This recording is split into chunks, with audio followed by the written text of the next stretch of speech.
Hello once again, this is BaccaYarro. Today I want to show you a new TNT cannon and turret design that I've developed, and the Silver Empire light cruiser that uses it for its main armament.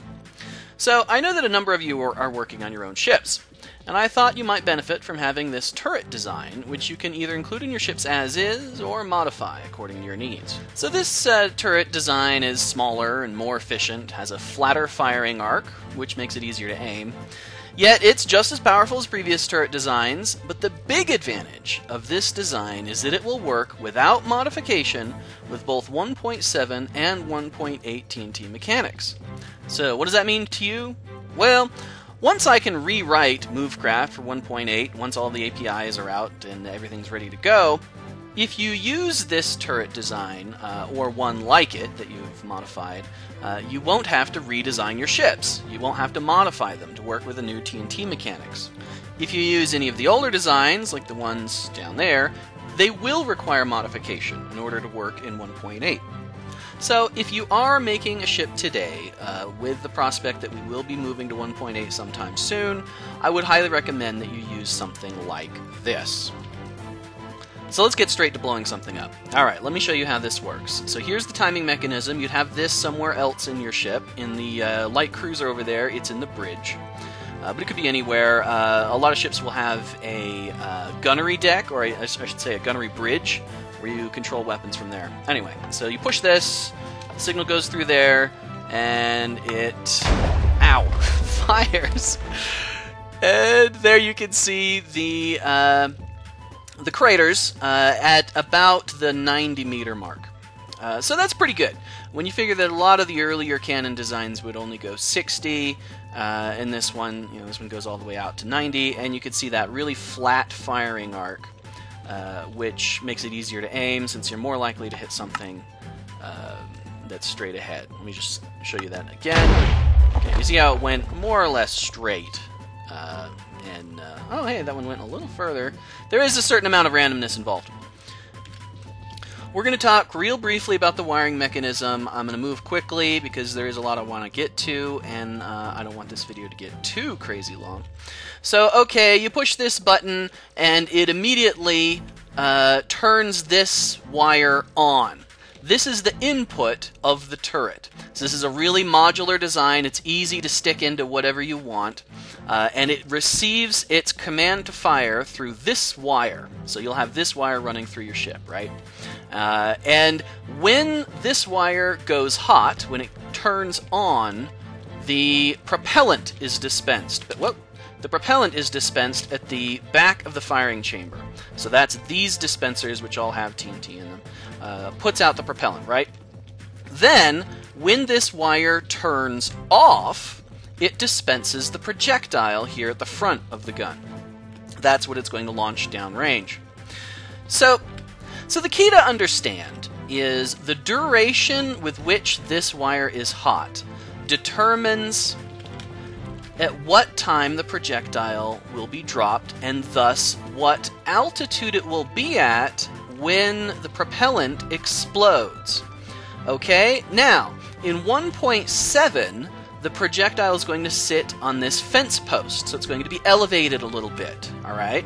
And indeed, when I fire this, if we watch it, because we're in 1.7, you can see the projectile actually sits for just a split second before it's launched. It's sitting on top of that fence post.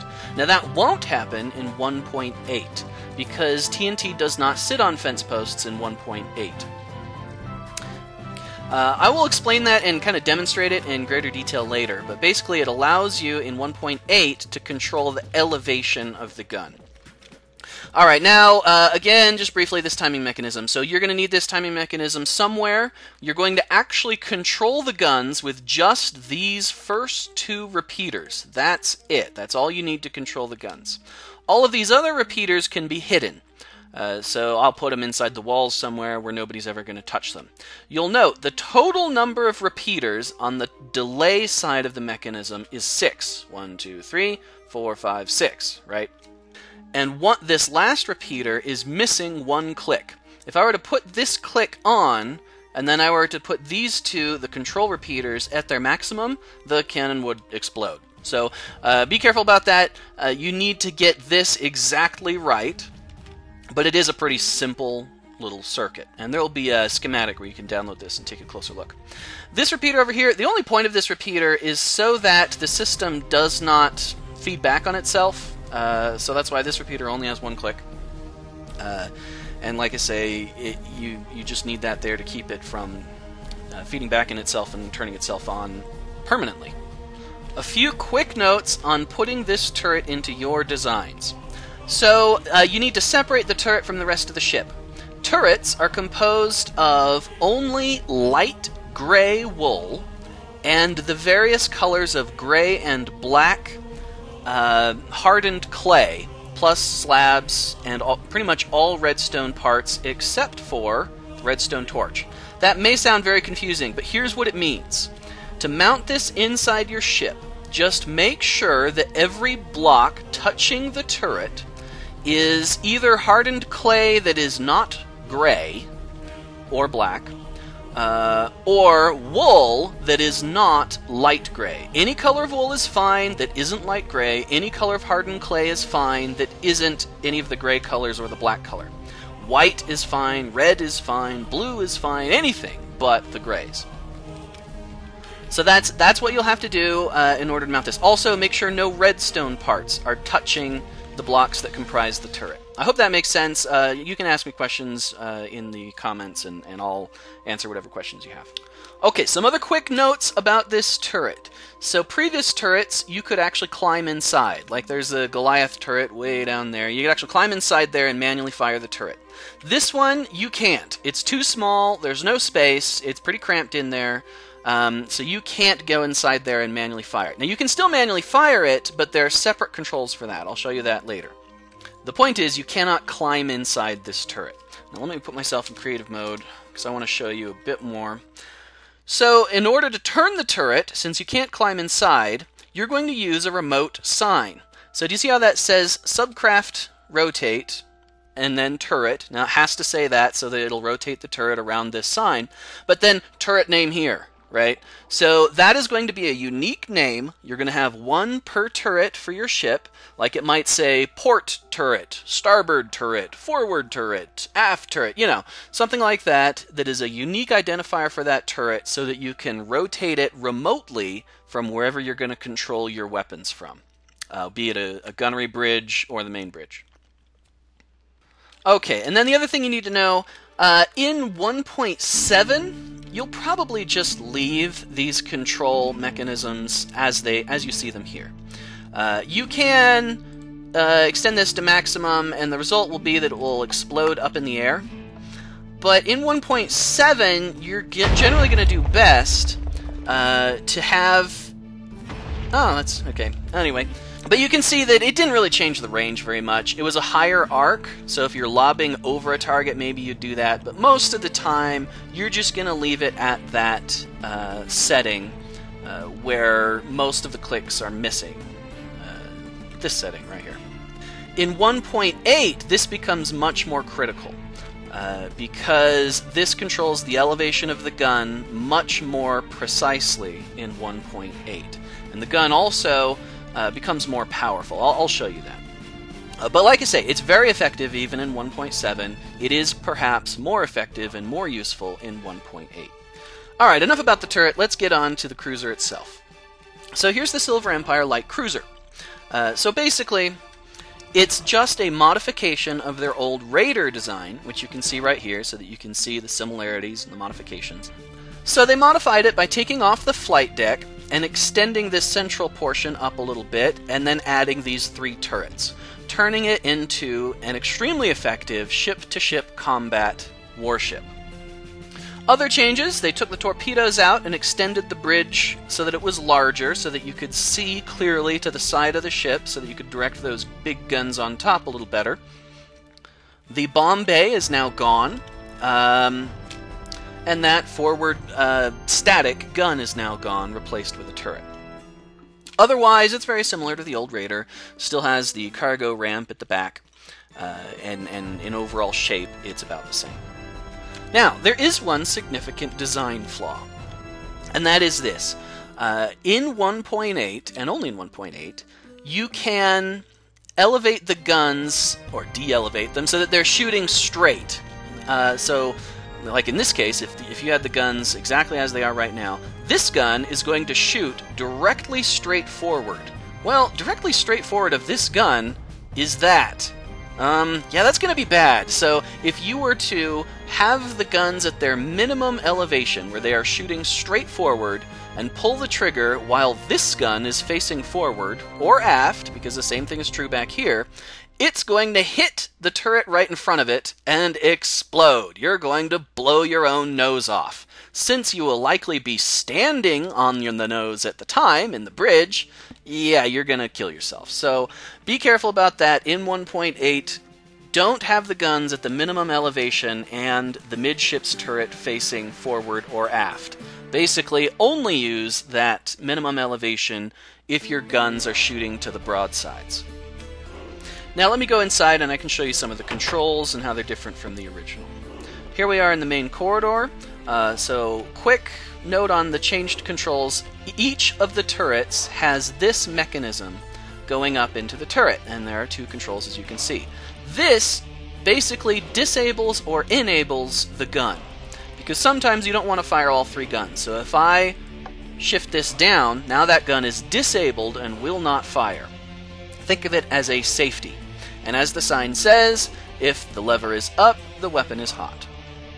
This is the manual fire. So I can fire this turret and only this turret using this switch. So that if I lose my bridge, I can still fire each of the turrets individually. How you use this switch is when you switch it down, the propellant is dispensed. When you switch it back up, the projectile is dispensed. So it does take some practice to get it right. You want about 4 seconds in between switching it down and switching it up. But you don't want more than 4 seconds or your cannon's going to explode. So like I say, this takes a little bit of practice to master. Other than that, the controls are pretty similar to the old Raider. This controls the forward fire guns. This is just like the old one.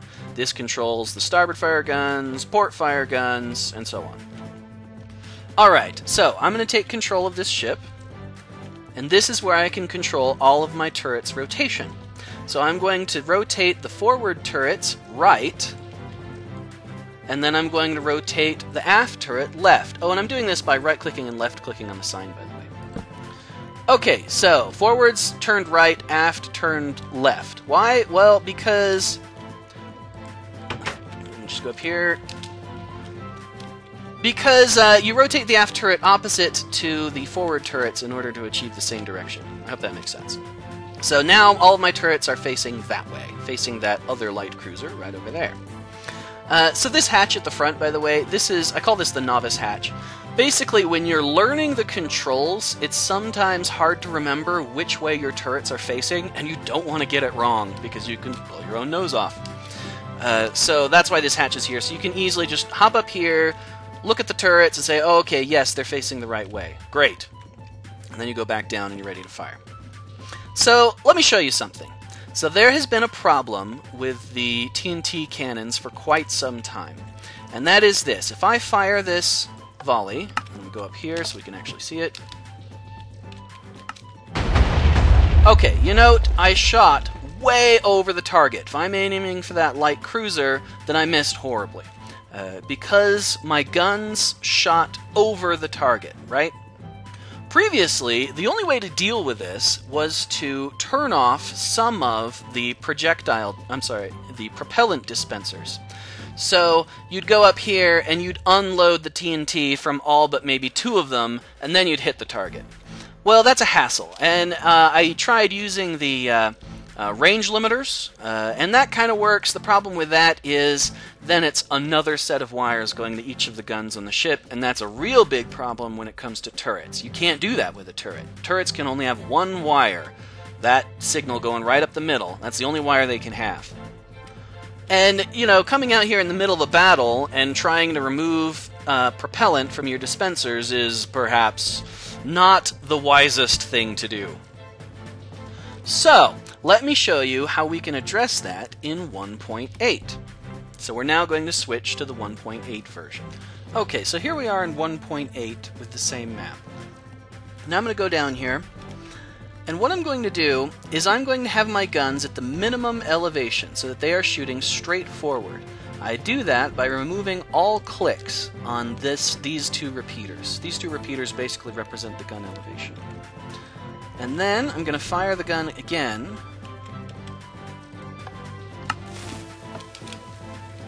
And you can see what happens. So that time, they shot straight at the target, right? They didn't shoot over the target, they went straight in. So this is great. Now we finally have a solution to that problem where your guns would shoot over the target and there was nothing you could do to bring them in other than hopping up on deck.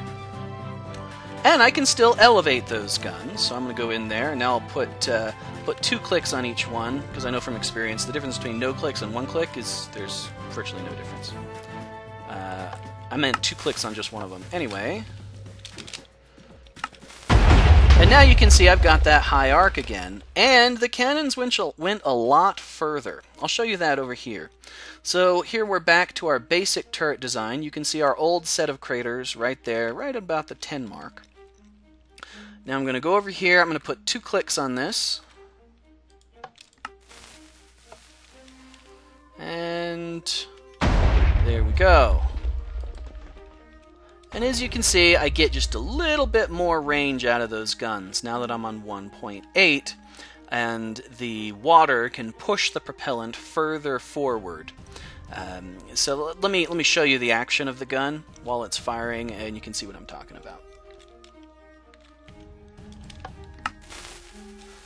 So you see, the propellant is now being pushed right up against the projectile by this water, because that's the key difference between 1.8 and 1.7, is that in addition to TNT no longer sits on fence posts, water now pushes TNT, allowing us to channel the force of that explosion more efficiently.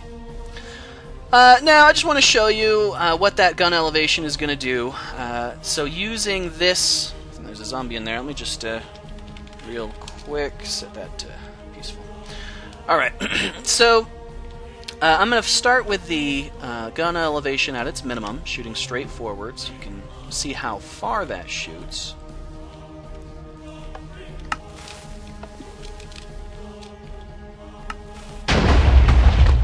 And there you go. So you can see the midships cannon shot a little further. That's just because it's a little higher. But it shoots about 50, even with the guns shooting straight forward. Now if we elevate those a little bit, now once again, 1 click does virtually nothing, so I'm going to go straight to 2 clicks.